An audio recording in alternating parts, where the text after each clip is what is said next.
44 ans de travail pour 1000 euros de retraite. Une retraite misérable après tant d'années de sacrifices, c'est ce qui attend beaucoup de Français.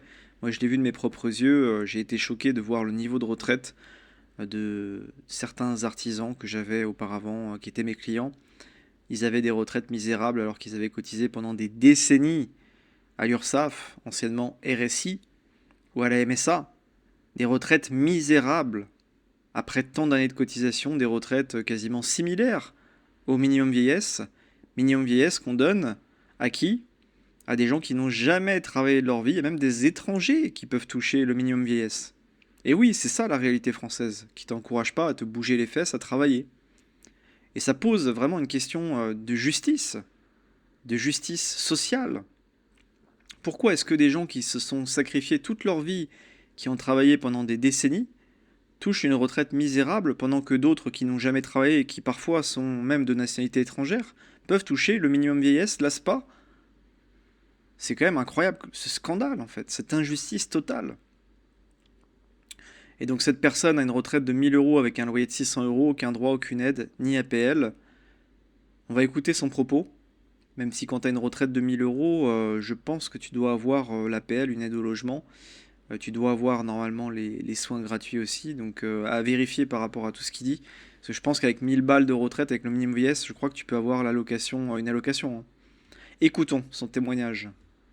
Voilà, elle est belle la France. 44 ans de travail, retraite 1000 euros avec un loyer de 600 euros, droit aucune aide, ni APL. Voilà. Ah, je reconnais sa voix, je crois que c'est une TikTokeuse qui a les cheveux blonds. J'avais déjà passé sur ma chaîne, enfin sur Arnaud News précédemment, je sais plus le nom de cette femme. Et elle crache souvent sur les personnes qui bénéficient justement des aides sociales. Voilà une personne qui s'est levée chaque matin et qui là se retrouve à la retraite avec 1000 euros. Et on va aider encore des gens qui veulent ne rien faire. Bah moi je suis désolée, mais à un moment donné, il serait peut-être temps d'arrêter de donner des aides sociales à tout va. De couper tout en fait. J'arriverai jamais à comprendre pourquoi une personne qui ne travaille pas perçoit l'ASPA à hauteur de 900 euros et une personne qui a travaillé tout au long de sa vie en étant au SMIC qui va percevoir la même chose que cette personne-là approximativement. Non. Là, elle a raison sur ce sujet, c'est un système qui est juste débile. C'est le summum de l'injustice. Tu vois? Mais ça, on en parle très peu dans les médias mainstream. Tu vois, les gauchistes, ils aiment pas trop en parler, mais c'est franchement dégueulasse. Une personne qui n'a jamais bossé de sa vie touchera le minimum vieillesse. Une personne au SMIC touchera la même chose. La même chose que le minimum vieillesse en ayant travaillé pendant 40 ans. C'est pour ça que ça a très peu d'intérêt de se bouger les fesses en France, en fait. On n'encourage pas l'entrepreneuriat, le travail, et c'est un système qui fonctionne pas. Il faut comprendre le système et ne pas être dans la mauvaise case, dans le mauvais rôle.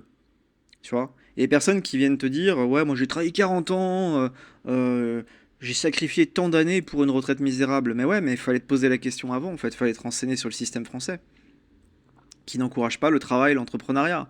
C'est pour moi aujourd'hui une personne qui se plaint de l'URSSAF, de la MSA, mais qui reste dans ce système à cotiser, bah d'une certaine manière, il n'a que ce qu'il mérite. Je suis désolé, à un moment donné, si c'est pas avantageux le système pour toi, bah tu changes, tu te mets fonctionnaire ou tu bénéficies des aides sociales ou tu trouves un boulot en CDI, CDD, planqué, je sais pas. Tu vois, à un moment donné, il faut arrêter de s'obstiner dans une voie où tu auras finalement en retraite parfois moins que le minimum vieillesse. Mais c'est vrai que ce système est complètement débile, ça n'a aucun sens. Enfin, la personne qui a mis en place ce système, soit c'est de l'incompétence, soit il se fout de la tête des gens. Je veux dire, c'est une personne qui a jamais bossé de sa vie, même qui est de nationalité étrangère, peut toucher le minimum vieillesse. Ok? Alors que le français, tu vois, il s'est sacrifié toute sa vie dans son boulot d'artisan commerçant, eh ben il touchera le minimum vieillesse, enfin l'équivalent du minimum vieillesse ou moins. Enfin, c'est un système d'une injustice incroyable. Oh, mais c'est pas normal, non? Et le pire de tout, c'est que ces gens-là qui sont à la retraite n'ont plus le droit aux APL, n'ont plus le droit à la prime d'activité, forcément, hein. Et du coup, bah, qu'est-ce Oui, ils n'ont pas le droit à la prime d'activité quand tu es à la retraite, mais par contre, les APL, ça s'appelle pas APL, je crois que c'est allocation de soutien AS, je sais pas comment ça s'appelle, mais je crois que tu as une allocation pour payer le logement. Quand tu as le minimum vieillesse ou une retraite très faible, tu as une allocation. Donc ça, c'est par rapport à ce qu'a dit, c'est pas vrai, je pense. qu'est-ce qu'il leur reste? Bah, il leur reste plus grand-chose, malheureusement. Et en France, Et quand tu as 1000 euros de retraite, ça fait 12 000 balles par an. Tu es tout seul, je pense que tu as comment ça s'appelle, la C3S, là, la complémentaire santé solidaire, donc tous tes soins sont gratos, hein. T'as pas de mutuelle à payer, rien du tout. Quand t'as ce niveau de retraite. Après, il y a des barèmes, je crois que c'est au-dessus de 12 000 ou 14 000 euros, je crois, par an. Là, t'as pas le droit à la C3S, à la CMU.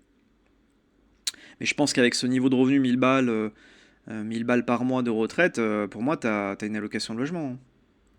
On essaye de se monter les uns entre les autres, et ça, le gouvernement le fait très bien, hein. Mais c'est la faute à qui? C'est la faute aux Français. Il n'y a personne qui veut aller dans la rue pour défendre ses droits. Moi, j'accepte pas de voir une personne qui n'a jamais travaillé. Bah, tant qu'il y aura le divertissement, Netflix, les frigos seront pleins. Tu vois, c'est la fabrique de l'idiocratie, d'une certaine manière. Beaucoup de Français sont en pilote automatique, sont des PNJ, réfléchissent pas. C'est pas être arrogant que de dire ça, mais quand tu vas dans les rues de France, que tu vois certaines personnes, franchement, tu vas dans les supermarchés, il y en a, ils réfléchissent pas. Ils réfléchissent pas, ils se posent pas de questions, ils boivent les paroles des médias mainstream et toutes les personnes, par exemple, les créateurs un peu indépendants sur YouTube, ils les considèrent comme des complotistes. Si ça prend pas le narratif du gouvernement du pouvoir, tu vois. Et puis il y a des gens qui connaissent tout simplement pas le système, il y a des gens qui savent pas ce que c'est le minimum vieillesse. Ils savent même pas le montant du minimum vieillesse. Ils savent pas qu'une personne qui n'a jamais bossé en France peut toucher le minimum vieillesse. Tu vois, il y a cette réalité aussi. Donc on vit dans l'idiocratie en France avec des gens qui n'ont pas envie de se bouger les fesses aussi. Il n'y a pas cet esprit de révolte. Et puis il y a aussi cette peur de se prendre des LBD parce que pendant les Gilets jaunes, on a vu ce qui s'est passé.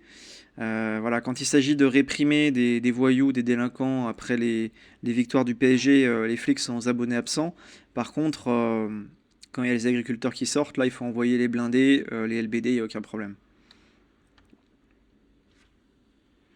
Avec une retraite de 1000 balles et un loyer de 600 euros, ouvre droit à 160 euros d'APL. Par contre, il est clair que personne n'a pas cotisé au système, ne doit avoir aucun droit. Oui, tu as de l'APL, hein. Avec 1000 euros de retraite, tu as de l'APL. Et moi, je suis OK pour aider des Français qui ont été dans la difficulté toute leur vie. Tu vois, ça me dérange pas forcément d'aider des Français qui ont galéré durant leur vie. Il faut savoir qu'en France, il n'y a pas suffisamment de taf pour tout le monde. C'est pas si simple de trouver un boulot en France, hein. Enfin, c'est pas si simple de trouver un boulot de qualité qui paye. Et dans certaines régions, au niveau économique, c'est la bérésina, hein. Donc je suis OK pour aider mes compatriotes. Par contre, que des étrangers touchent le minimum vieillesse, ça me scandalise, ça me dépasse. Il n'y a pas que les Algériens, les Marocains, les Tunisiens, il y a même des personnes d'Afrique subsaharienne, du Moyen-Orient. Voilà, c'est pas une question de nationalité, mais il faut reconnaître qu'il y en a pas mal qui touchent, pas mal d'Algériens, oui, touchent le minimum vieillesse. Après, c'est légal, hein, c'est légal, donc ils profitent du système, hein. Est-ce que c'est les personnes qui ont mis en place ce système qu'il faut critiquer ou les personnes qui prennent les aides? Tu vois, c'est pareil, les gens qui critiquent les personnes au RSA, bah foutez-vous au RSA. Si c'est tant le paradis que ça, RSA en France, c'est la misère, hein. La personne qui va me dire en commentaire, ouais, moi je vis bien au RSA, bah dis donc, purée, waouh, je sais pas comment tu fais pour vivre bien au RSA en France aujourd'hui et qu'est-ce que t'appelles vivre bien? C'est chaud de vivre bien au RSA et voilà, faut arrêter de taper sur les gens aux aides sociales, foutez-vous aux aides sociales et puis on en reparle après, hein. On préfère aider ceux qui foutent rien de leur vie, les feignants, les cas sociaux. Ouais, mais il n'y a pas suffisamment de taf pour tout le monde. Le nombre d'emplois non pourvus en France, c'est de quelques centaines de milliers. Le nombre de chômeurs, on est à plus de 10 millions. Donc le calcul, il est vite fait, il n'y a pas de taf pour tout le monde. Puis là, quand tu vois le prix de l'essence, c'est remonté au-dessus des 2 euros. Il n'y a personne qui bouge, quoi. Enfin, je veux dire, les gilets jaunes à l'époque, je m'en souviens, ça a bougé parce que le prix de l'essence, il montait à... Je crois que c'était 1,60, 1,65. Là, aujourd'hui, le prix de l'essence, il est à plus de 2 balles. Personne bouge, quoi. Ouais, ça c'est quelque chose qui m'interroge, parce que même si tu as une manipulation de masse, un endoctrinement des esprits avec les médias mainstream, mais comment est-ce qu'ils font les gens, sérieux, avec des salaires au SMIC à 2000 balles? C'est chaud, hein. Moi je me demande comment ils font. Alors ils serrent les dents, ils ont le frigo qui est plein, ils changent leurs habitudes de consommation, ils vont regarder Netflix, YouTube, et peut-être ma chaîne. Non, mais cette soumission du peuple français m'interroge, tu vois. Je me dis pourquoi est-ce que les gens restent terrés chez eux alors qu'ils se font matraquer fiscalement, socialement, et ils se font cracher dessus finalement par les élites qui les dirigent, quoi. C'est c'est ça, hein, puisque tu as des hauts fonctionnaires, des politiques qui vivent dans un luxe que toi et moi on connaîtra jamais, et qui ont aucun mal à augmenter les impôts pour des prolos, des gens qui n'ont pas trop d'argent, quoi.